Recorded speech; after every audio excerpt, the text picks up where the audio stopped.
পাহাড় চূড়ায়, কবি সুনীল গঙ্গোপাধ্যায়।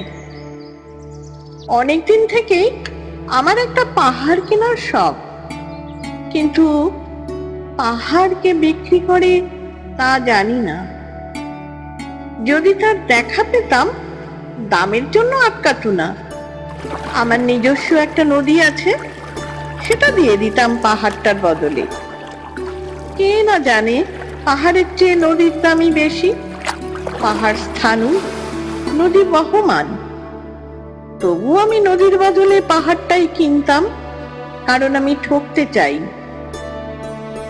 নদীটাও অবশ্য কিনেছিলাম একটা দ্বীপের বদলে। ছেলেবেলায় আমার বেশ ছোট্টখাট্ট ছিমছাম একটা দ্বীপ ছিল, সেখানে অসংখ্য প্রজাপতি।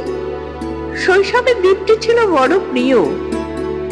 আমার যৌবনে দ্বীপটি আমার কাছে মাপে ছোট লাগলো। প্রবহমান চিপচিপে তন্নি নদীটি বেশ পছন্দ হলো আমার। বন্ধুরা বলল, ওইটুকু একটা দ্বীপের বিনিময়ে এত বড় একটা নদী পেয়েছিস, খুব জিতেছিস তো। তখন জয়ের আনন্দে আমি বিহ্বল হতাম। তখন সত্যিই আমি ভালোবাসতাম নদীটিকে।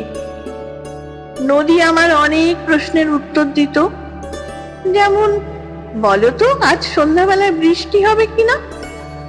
সে বলতো, আজ এখানে দক্ষিণ গরম হাওয়া, শুধু একটি ছোট্ট দ্বীপে বৃষ্টি, সে কি প্রবল বৃষ্টি, যেন একটা উৎসব। আমি সেই দ্বীপে আর যেতে পারি না, সে জানতো।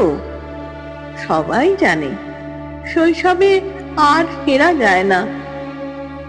এখন আমি একটা পাহাড় কিনতে চাই।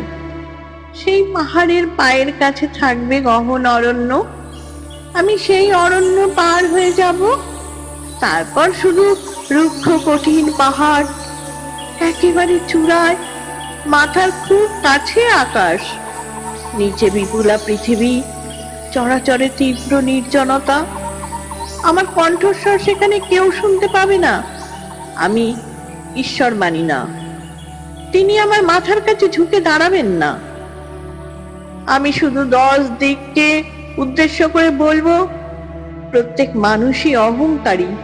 এখানে আমি একা, এখানে আমার কোনো অহংকার নেই।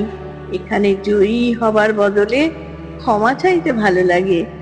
হে 10 দিক, আমি কোনো দোষ করিনি, আমাকে ক্ষমা করো।